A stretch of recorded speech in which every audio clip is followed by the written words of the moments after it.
भारत और पाकिस्तान के बीच आर्थिक लेन देन बंद है, रुका हुआ है, सब जानते हैं, लेकिन एक अलग किस्म का लेन देन जारी है। एक के बदले एक, दो के बदले दो लिए और दिए जा रहे हैं। और इस बार बात मिसाइलों और गोलों की नहीं कर रहा हूं मैं, बात कुछ और है। देश के लिए राहत की खबर आई है। खबर तो ये भी आई है कि एक बयान जो दिया गया था मध्य प्रदेश के मंत्री जी की तरफ से, उस पर कोर्ट ने संज्ञान ले लिया है। मामला गंभीर है, फटकार लगी है। एक हेडलाइन कोर्ट से है तो एक और हेडलाइन कोर्ट से आई, और वो है देश की सर्वोच्च अदालत सुप्रीम कोर्ट से, क्योंकि देश के 52वें चीफ जस्टिस ने शपथ ग्रहण ले ली है। नमस्ते, अभिनव पांडे नाम है मेरा, और देश की तमाम बड़ी खबरों के साथ स्वागत करता हूं आपका दी ललन टॉप शो में। Brought to you by Centurion K, Candid and Higher. SLS और पैराबेन गॉन तो उसका करंट ऑन। What then? इसके पोटेशियम आयंस करी टूट का करंट गॉन, लाइफ का करंट ऑन। भारत पाकिस्तान के बीच संघर्ष विराम हुआ, समय बीत रहा है। शांतिपूर्ण तरीके से बीतने की उम्मीदों के साथ 14 मई की शुरुआत अच्छी हुई। राहत भरी खबर आई, पाकिस्तान से भारत ने अपने बीएसएफ के जवान पूनम कुमार शॉ को छुड़वा लिया है। भारत ने भी एक पाकिस्तानी रेंजर को छोड़ा है। ऊनो खेला है अपने, ऊनो रिवर्स हुआ था यहाँ पे। फिलहाल हम बात करेंगे 21 दिन बाद देश लौटे कांस्टेबल पूनम शॉ की, जो आज सुबह 10:30 बजे अटारी वाघा बॉर्डर पर भारत लौट आए हैं। उनकी रिहाई के लिए भारत सरकार लगातार प्रयासरत थी। बीएसएफ ने आधिकारिक बयान जारी करके इसकी पुष्टि की। बीएसएफ ने लिखा, बीएसएफ जवान पूनम कुमार शॉ को आज भारत को वापस सौंप दिया गया है। ये प्रक्रिया सुबह 10:30 बजे संयुक्त चेक पोस्ट अटारी अमृतसर में शांतिपूर्वक ढंग से और स्थापित प्रोटोकॉल के तहत पूरी हुई।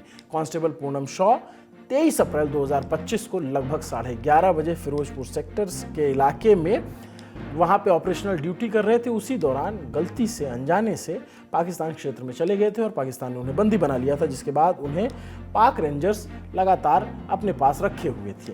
बीएसएफ ने यह भी स्पष्ट किया है कि पूनम को तुरंत सक्रिय ड्यूटी पर नहीं भेजा जाएगा। एक प्रोटोकॉल है, क्योंकि वो पाकिस्तान से वापस आए हैं, उनकी वापसी हुई है, उनकी मेडिकल जांच जरूरी है, काउंसलिंग जरूरी है, किस तरीके के वहाँ उन्हें टॉर्चर से गुजरना पड़ा, क्या हालात देखे, ये सब कुछ बीएसएफ जब जान लेगा तभी उसके बाद उन्हें ड्यूटी पर वापस भेजेगा। मीडिया रिपोर्ट के माने तो पंजाब फ्रंटियर ऑफ बीएसएफ ने इस घटना की जांच शुरू कर दी है, ताकि ये पता लगाया जा सके कि ये कहीं चूक या कोई लापरवाही तो नहीं थी, क्योंकि घटना ऐसे दिन हुई थी। पश्चिम बंगाल के हुगली जिले के रिश्रा के रहने वाले पूनम की रिहाई का इंतजार पूरे देश के साथ उनके परिवार को भी था। पाकिस्तान भारत के बीच बीते दिनों चल रहे तनाव के दौरान परिवार एक एक दिन बड़े मुश्किल से गुजार रहा था। इस बीच कई रातें बेचैनी और अनिश्चितता में बीतने के बाद पूनम की गर्भवती पत्नी रजनी शॉ 28 अप्रैल को पश्चिम बंगाल से पंजाब के फिरोजपुर गईं। वहां उनकी बीएसएफ के सीनियर अधिकारियों से मुलाकात हुई, बातचीत हुई, उन्हें दिलासा दिया गया, लेकिन तबीयत बिगड़ने के कारण उन्हें वापस लौटना पड़ा। आज जब पूनम रिहा हुए तो रजनी की खुशी देखते बन रही थी, क्योंकि किसी का भी पति जब एक इस तरीके का मुल्क जो दुश्मन जैसा व्यवहार कर रहा हो वहाँ से लौट कर आए तो उसकी खुशियाँ मिठाइयों के शक्ल में देखने को मिलती है। सब वहाँ पे इजहार कर रहे थे। उन्होंने इसके लिए जो उनकी पत्नी है, प्रधानमंत्री नरेंद्र मोदी, पश्चिम बंगाल की मुख्यमंत्री ममता बनर्जी और बीएसएफ के अलावा देशवासियों का शुक्रिया अदा किया। मुझे दीदी से कांटेक्ट हुआ मेरा, मैं बहुत रिक्वेस्ट की थी कि मुझे दीदी से, हमारी जो सीएम दीदी हैं उनसे मिलना। नो डाउट उन्होंने 3 दिन मुझसे कंटिन्यू फोन पे बात किया और चौथा दिन हस्बैंड मेरे इंडिया आ गया है। तो देखिए, इस बिना सपोर्ट का कुछ नहीं होती। पूरी देश मेरे लिए लड़ रही थी, पूरी देश मेरे लिए खड़ी थी, और खासकर हमारे जो लोकल के जो है चेयरमैन सर कल्याण और भी बहुत लोग आए थे, सबको मैं हाथ जोड़ के धन्यवाद देना चाहती हूँ। ममता बनर्जी ने सोशल मीडिया पर लिखा, मुझे ये जानकर बहुत खुशी हुई कि हमारे बीएसएफ के जवान पूनम कुमार शॉ को रिहा कर दिया गया है। मैं उनकी पत्नी रजनी से लगातार संपर्क में थी और आज भी मैंने उनसे बात की। पूनम को मेरी शुभकामनाएं। बंगाल में नेता प्रतिपक्ष और भाजपा के नेता शुभेंदु अधिकारी ने भी लिखा, पूनम कुमार शॉ का घर में स्वागत है। मुझे बहुत खुशी हो रही है कि वो देश लौट आए हैं। उनका हैंडओवर बहुत शांतिपूर्वक और तय नियमों के अनुसार हुआ है। ये देश के लिए गर्व की बात और राहत का क्षण है। उन्हें वापस लाने में बीएसएफ हाईकमान, रक्षा मंत्रालय और गृह मंत्रालय की लगातार कोशिशों का शुक्रिया। 22 अप्रैल को पहलगाम में हुए आतंकी हमले के ठीक अगले दिन पूनम कुमार शॉ पाकिस्तान की गिरफ्त में चले गए थे। उस दिन वो 182वीं बटालियन के साथ फिरोजपुर में ड्यूटी कर रहे थे। वहां स्थानीय किसान सीमा रेखा यानी जीरो लाइन के पास खेतों में फसल की कटाई कर रहे थे। जीरो लाइन, जिसको अंतर्राष्ट्रीय सीमा या इंटरनेशनल बॉर्डर IB भी कहा जाता है। भारत और पाकिस्तान के बीच ये एक इमेजिनरी लाइन है जो दोनों देशों को अलग करती है। एक तरफ फेंसिंग है, बीच में एक खाली जगह पड़ती है, और दूसरी तरफ पाकिस्तान वाले फेंसिंग किए नहीं क्योंकि उनको बहुत ज़्यादा खतरा होता नहीं। खतरा हमें है, इसलिए हम चौकन्ना रहते हैं। हमारे पास इतने फालतू के लोग नहीं हैं जो पाकिस्तान जाएं, लेकिन उनके पास भरपूर हैं, इसलिए निगरानी करनी पड़ती है, खासकर उन इलाकों में जहाँ कोई स्पष्ट भौगोलिक निशान या बाढ़ नहीं होते हैं। फिरोजपुर जैसे इलाके में जहाँ बॉर्डर किनारे खेती होती है और उस पार नदी है, अगर आप नक्शा देखेंगे तो उस पार नदी भी है, बीच से नदी गुजरती है। थोड़ा हिस्सा भारत में आता है और थोड़ा पाकिस्तान में। किसान अक्सर सीमा के करीब जाकर काम करते हैं और उनकी सुरक्षा के लिए BSF के जवान तैनात किए जाते हैं। इन जवानों को किसान गार्ड भी कहा जाता है। बॉर्डर फेंस और गेट जीरो लाइन से करीब 150 गज पीछे है और फेंस के बाहर कोई आर्मी का पक्का निर्माण या जो आर्मी या BSF का कोई पक्का निर्माण नहीं होता है, तो इंसान थोड़ा इधर उधर हो जाता है। लेकिन अगर गलत टाइम पे हो जाए तो ज़्यादा दिन तक झेलना पड़ता है। आमतौर पर ऐसे मामलों में कूटनीतिक चैनलों और फ्लैग मीटिंग्स के जरिए जवान को 24 घंटे के भीतर लौटा दिया जाता है। हम भी उनके छोड़ते हैं, वो भी हमारे छोड़ते हैं, लेकिन सामान्य परिस्थिति नहीं थी। साल 2014 में अगर आपको याद हो तो BSF जवान सत्यशील यादव पाकिस्तान की हिरासत में 48 घंटे के लिए चले गए थे। उसके बाद उन्हें वापस लौटा लिया गया था। जम्मू में चिनाब नदी में गिरने के बाद वो सीमा पार कर गए थे। एक वाकया और हुआ साल 2020 में। एक BSF जवान गश्त के दौरान फेंसिंग के पार चले गए। पाकिस्तानी रेंजर्स ने उन्हें हिरासत में, लेकिन कुछ घंटों के बातचीत के बाद उन्हें वापस सुरक्षित भारत ला लिया गया था। साल 2022 में भी ऐसी एक घटना हुई थी। दिसंबर के महीने में भारत पाकिस्तान अंतर्राष्ट्रीय सीमा पर जीरो लाइन की जांच करते समय एक जवान दूसरी तरफ चले गए थे। फ्लैग मीटिंग के बाद उन्हें भी पाकिस्तानी रेंजरों से छुड़ा लिया गया था और BSF ने उनसे वापस ले लिया था। हालांकि पूनम के मामले में ऐसा नहीं हुआ। कारण सब जानते हैं। पहलगाम में आतंकी हमला हुआ, दोनों देशों के बीच भयंकर तनाव बढ़ गया, चीजें असामान्य हो गई। पूनम कुमार शॉ की रिहाई आसान नहीं थी। द हिंदू की रिपोर्ट के मुताबिक ये भारत और पाकिस्तान के बीच कूटनीतिक प्रयासों और BSF पाकिस्तान रेंजर्स के बीच नियमित फ्लैग मीटिंग का परिणाम है कि रिहाई की प्रक्रिया तेज हुई। तेज कब हुई? जब 10 मई को शीज फायर का, जब सैन्य कार्रवाई रोकने की बात हो गई, उसके बाद ये सहमति बनी और फिर ये तस्वीर हमारे सामने आई। इस बीच क्या कुछ हुआ है, हम विदेश मामलों पर नजर रखने वाले जानकार से जानते हैं। कांस्टेबल PK शॉ की रिहाई 20 दिन से ज्यादा के बाद हो पाई और इसका कारण ये है कि उस समय खासतौर पर पहलगाम आतंकी हमला हुआ था। उसके तुरंत बाद हमने देखा कि BSF ने फ्लैग मीटिंग करके पाकिस्तानी रेंजर्स को बुलाने की कोशिश की। पहले तो आए, लेकिन दूसरी मीटिंग में नहीं आए और उससे एक संकेत साफ हो गया था कि पीक हॉस्टिलिटीज हो रही हैं, तो शायद उनका आना मुश्किल है। लेकिन उनकी ये भी एक यकीन था कि क्योंकि उनके वीडियो वायरल हो चुके थे, उनकी आंख पे पट्टी बांधी गई, हाथ बांधे गए, तो एक तरह से प्रिजनर्स ऑफ वॉर उसका एक स्टेटस की तरह हो गया था। और जेनेवा कन्वेंशन के हिसाब से जिस तरह से एक प्रिजनर को रखा जाता है, तो ये एक जो चीज है, एक लाइन ऑफ क्वेश्चनिंग है। प्लस क्योंकि एक कांस्टेबल को कितना ही जानकारी होती है, तो वहां पे किस तरह का पूछताछ हुआ वो बतलाया गया कि पिछले 20 दिन में उनको कहां कहां रखा गया वो बोला गया। और आपको ये भी बता दें कि जैसे ही सीज फायर की घोषणा हुई, वहां पे सबसे पहली बात यह है कि जो DGMOs है, तो सीज फायर के लिए वहां पे कांस्टेबल PK शॉ की बात BSF की तरफ से रखी गई और उसी तहत हमने de-escalation में देखा है कि वहां पे एक रिहाई हुई। और आपको ये भी बता दें कि जैसे ही रिहा किए गए तो एक डीब्रीफिंग होती है, वो की गई, एक काउंसलिंग प्रोवाइड की जाती है, एक हेल्थ स्टेटस चेक किया जाता है, चाहे फिजिकल हो चाहे मेंटल हो, और वहां पे सब कुछ सही पाया गया और उसके बाद उनको फैमिली के साथ समय दिया गया। लेकिन ये भी आपको बता दें कि जल्द ही उनकी पोस्टिंग हो जाएगी, क्योंकि एक सेंसिटिव लोकेशन पे वो थे और जिस तरह से वो फिरोजपुर से दूसरी तरफ चले गए थे, जिसके बाद पाकिस्तान रेंजर्स ने उनको हिरासत में ले लिया था। तो यहाँ पर जो एक पोस्टिंग की बात आ रही है कि वहां पे एक सेंसिटिव पोस्टिंग में कहाँ पे तैनात थे, उनको कहाँ कहाँ ले जाया गया, ये सारी जो चीजें हैं वो हुई है डिस्कस। लेकिन मामला अब सुलझ गया है, खासतौर पे de-escalation हो चुका है, यानी आगे आने वाले दिन कांस्टेबल PK शॉ और उनके परिवार और BSF का परिवार तीनों ही इस बात से खुश हैं कि वो वापस आ चुके हैं। पाकिस्तान के जिस रेंजर की बात हमने आपको शुरू में बताई कि हमने उन्हों रिवर्स किया था 3 मई को बीएसएफ ने राजस्थान की सीमा पर एक पाकिस्तानी रेंजर्स को हिरासत में लिया था। सूत्रों से पता लगा कि हिरासत में लिए गए पाकिस्तानी रेंजर का नाम मोहम्मद अल्लाह है और आज उसे पाकिस्तानी अधिकारियों को सौंप दिया गया है। पाकिस्तान के मीडिया में भी उसकी रिहाई को लेकर के खूब खबरें चलती रहीं। Candid dusting powder, 4 skin problems का एक expert solution. Candid dusting powder, हटा खुजली, लगा कैंडिड। दोनों देशों के जवानों की रिहाई के बाद अब बात आती है दोनों देशों के डिप्लोमेट्स की, यानी जो कूटनीतिक चैनल है उसकी बात। एक अधिकारी पाकिस्तान के यहाँ पे तैनात, उनको संदिग्ध गतिविधियों की वजह से 24 घंटे में देश से जाने का फरमान भारत सरकार ने जारी किया है। देश की राजधानी दिल्ली और दिल्ली में पड़ने वाला चाणक्यपुरी और वहाँ पड़ता है पाकिस्तान का उच्चायोग, और उस ऑफिस में काम कर रहे एक अधिकारी को भारत ने अगले 24 घंटे के अंदर यहाँ से विदा लेने के लिए, रुखसत लेने के लिए कह दिया है।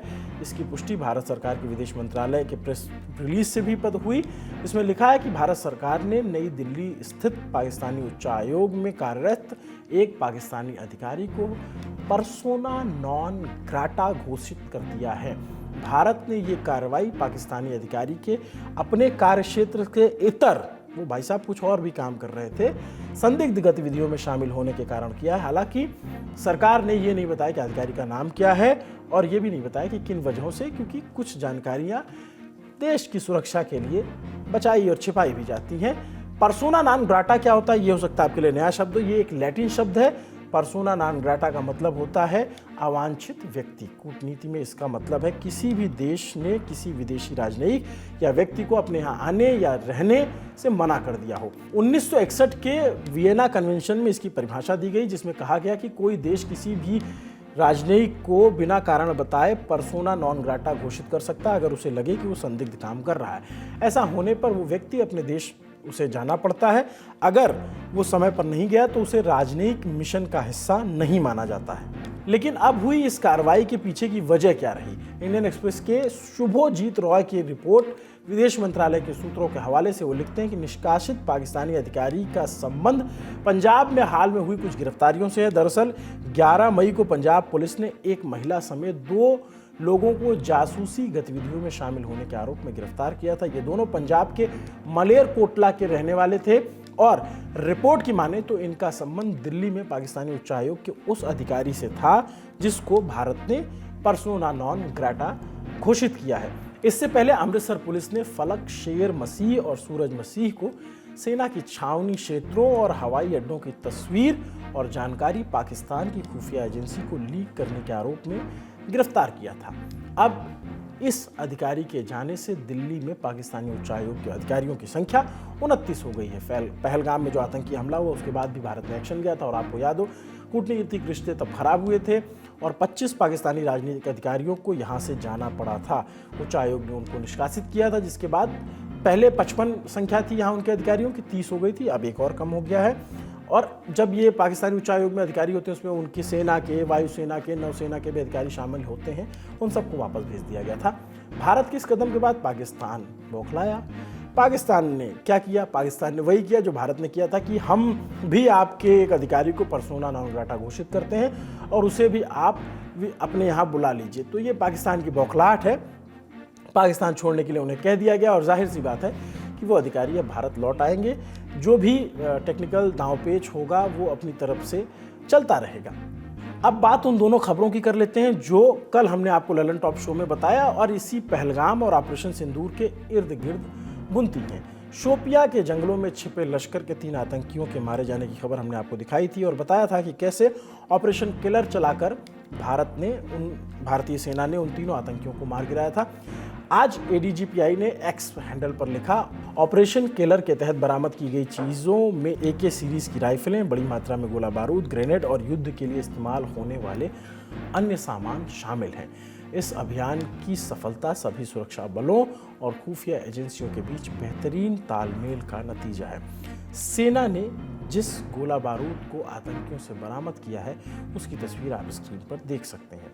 इस मामले में और क्या हुआ, जो हमारे वहाँ पे इंडिया टुडे ग्रुप के साथी पत्रकार हैं मीर फरीद बता रहे हैं। शोपियान एनकाउंटर में लश्कर के 3 मिलिटेंट मारे गए और आज सेना की ब्रीफिंग थी और उसके साथ साथ जो उनसे हथियार, गोला बारूद और बाकी मटेरियल बरामद हुआ था उसका डिस्प्ले था मीडिया के लोगों के लिए, लेकिन उसमें से एक पार्ट जो था प्रेस ब्रीफिंग का वो कैंसिल कर दिया गया। उसकी कोई वजह नहीं बताई गई, लेकिन अगर आप जो हथियार पकड़े हैं इन 3 मिलिटेंट्स से उनकी बात करें तो उसमें कन्वेंशनल AK-47 जो ज़्यादातर जब भी ऐसी मुठभेड़ होती है और उसके बाद जो मिलता है मारे गए मिलिटेंट से, उसमें AK-47 ज़रूर होती है, तो AK-47 इसमें भी मिली है। तकरीबन 2 AK-47 मिली हैं। उसके अलावा ग्रेनेड्स हैं, AK एमुनिशन है, कुछ लिटरेचर है, बैग्स हैं, रेशन है।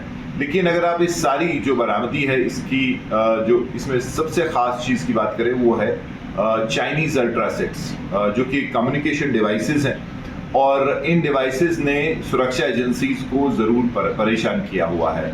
उसकी वजह यह है कि इनक्रिप्टेड कम्युनिकेशन भेजती हैं। जो ये कम्युनिकेशन का मोड है ये लेटेस्ट है और इसको इंटरसेप्ट करना थोड़ा मुश्किल है।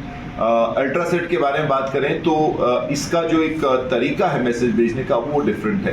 कोई सिम इसमें इस्तेमाल नहीं होता, कोई डेटा, कोई इंटरनेट इसमें नहीं चाहिए आपको, और जो वॉकी टॉकी रहता है उसके साथ इसकी जुगलबंदी होती है। और टेक्नोलॉजी कुछ ऐसी है कि जो मैसेज, जो इनक्रिप्टेड पैकेट है वो सीधा सैटेलाइट के जरिए नीचे जो रिसीवर बैठे होते हैं उन तक पहुंचता है। एक बेस स्टेशन होता है और वहां से ये मैसेज उस तक जाती है थ्रू अल्ट्रासेट, जिसके लिए मैसेज जो है भेजी गई होती है। तो कोई डायरेक्ट कनेक्शन नहीं है, इसीलिए इसको इंटरसेप्ट करना थोड़ा मुश्किल है। इससे पहले भी जम्मू में जो हथियार बरामद हुए हैं या कश्मीर में भी ऑफ लेट, तो उसमें अल्ट्रासेट जरूर मिले हैं। तो ये एक बहुत बड़ी वजह है कि आजकल ऑपरेशन जो लश्कर और जैश के खिलाफ थोड़े कम हुए हैं। जिस तरीके से पहले एनकाउंटर होते थे आज वैसा नहीं होता, क्योंकि इन्हीं अल्ट्रासेट की वजह से जो एक रेडियो साइलेंस है, जो कम्युनिकेशन हैंडलर्स और जो लश्कर जैश का कार्डर है उनके बीच में होता है, उसको इंटरसेप्ट अभी अच्छे से सुरक्षा एजेंसीज नहीं कर पा रही हैं। तो इंटेलिजेंस कम जनरेट हो रहा है, जंगलों में रहते हैं तो ह्यूमन इंटेलिजेंस भी कम है। तो ये चैलेंजेस हैं।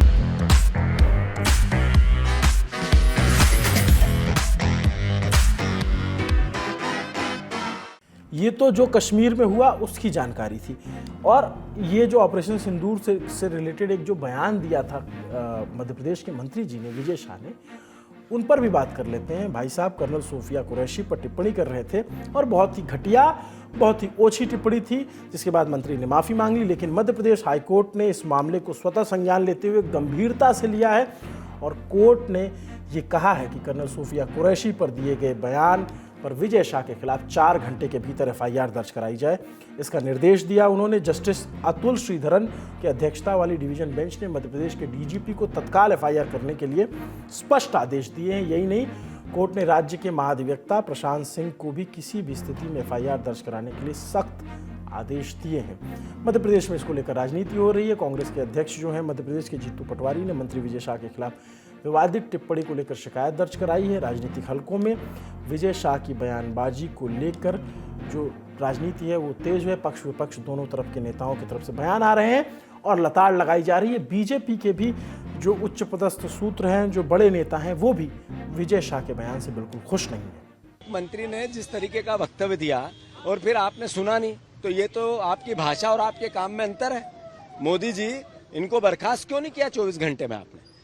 फिर मोहन यादव जी, यहीं के मंत्री गोलमोल बात करते हैं। उन्हीं की कैबिनेट के मंत्री ने सेना के अधिकारियों का अपमान किया, बहनों का अपमान किया, और बीजेपी सहमति नहीं दे रही, असहमति नहीं दे रही, मौन चुप रह रही है। क्या समझे देश? कुछ भी अगर किसी ने इस प्रकार की बात करने का प्रयास किया है तो उन्हें कड़ा संदेश भी मिला है, और ऐसे किसी भी कोई भी कुछ इस प्रकार की बात करता है तो भारतीय जनता पार्टी है।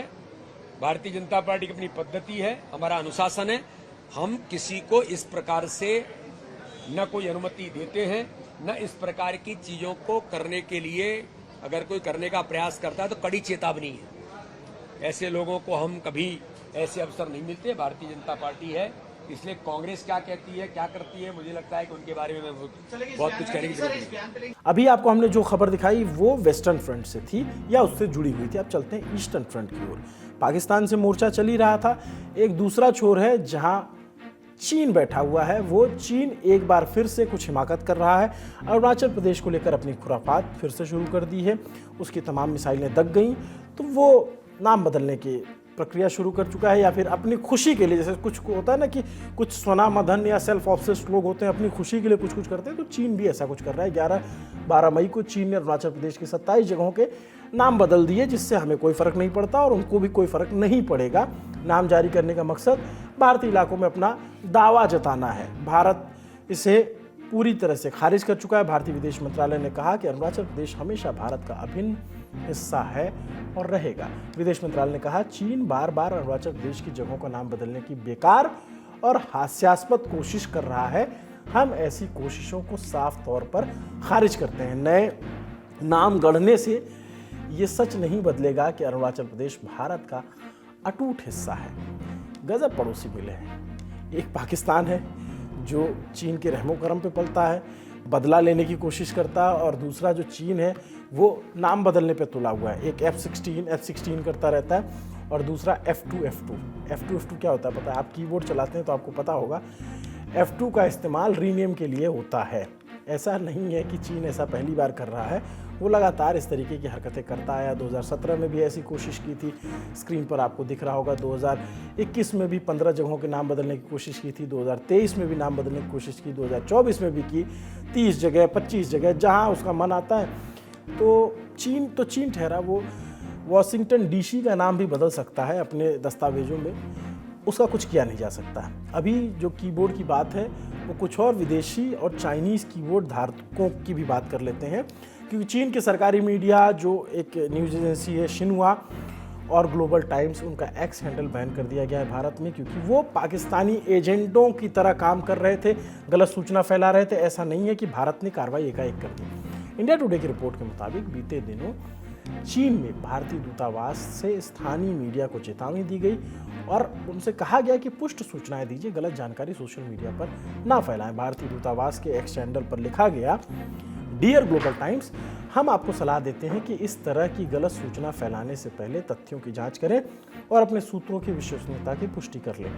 लेकिन चीन नहीं माना। चीन का ये जो चैनल था ये नहीं मान रहा था। ऑपरेशन सिंदूर के संदर्भ में कई सारी बातें गलत फैलाई गई, पाकिस्तान के समर्थक में आधारहीन दावे किए गए, फिर मजबूरन उनके अकाउंट को रोका गया। वो अब उनके अकाउंट यहाँ पर नहीं दिख रहे हैं। और इसी तरीके की बात जो है, तुर्की की सरकारी जो ब्रॉडकास्टिंग TRT वर्ल्ड है, वो भी इसी तरीके का काम कर रहे थे, पाकिस्तान के समर्थन में प्रोपोगेंडा चला रहे थे। तो उनके साथ भी वही हुआ जो चीन के ये एक्स हैंडल थे इनके साथ। तो ये थी दिन की बड़ी खबर। हमारी कोशिश रहती है कि जो भी बड़ी खबर, उसके इर्द गिर्द जो भी सिरे हैं, जो भी तार है, उसको बुनकर आप तक पहुंचाया जा सके। अब चलते हैं सुर्खियों की तरफ। पहली सुर्खी UPSC यानी यूनियन पब्लिक सर्विस कमीशन से जुड़ी है। पूर्व रक्षा सचिव अजय कुमार को नया चेयरमैन नियुक्त किया गया है। DOPT यानी department of personal and training की ओर से 13 मई को जारी नोटिफिकेशन में इस बात की जानकारी दी गई। अजय कुमार से पहले प्रीति सूदन UPSC की चेयरमैन थी, जिनका कार्यकाल 19 अप्रैल को खत्म हुआ। अब नए चेयरमैन अजय कुमार अक्टूबर 2027 तक इस पद पर बने रहेंगे। UPSC चेयरमैन की नियुक्ति 6 साल की अवधि या 65 वर्ष की आयु तक के लिए की जाती है। नए चेयरमैन अजय कुमार कौन है, अब थोड़ा सा इनके बारे में एक ब्रीफ जानकारी ले लीजिए। अजय कुमार 1985 बैच के केरल कैडर के IAS अधिकारी हैं। 23 अगस्त 2019 से 31 अक्टूबर 2022 तक भारत के रक्षा सचिव पद पर रह चुके हैं। बहुत अहम पद होता है।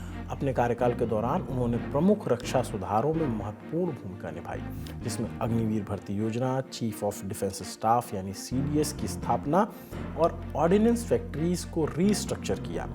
इलेक्ट्रॉनिक्स और IT मंत्रालय में भी अतिरिक्त सचिव के पद पर रहे, जहां उन्होंने आधार, UPI, गवर्नमेंट की मार्केट प्लेक्स, GEM जिसे कहते हैं, और MyGov जैसी कई प्रमुख परियोजनाओं में उन्होंने योगदान दिया।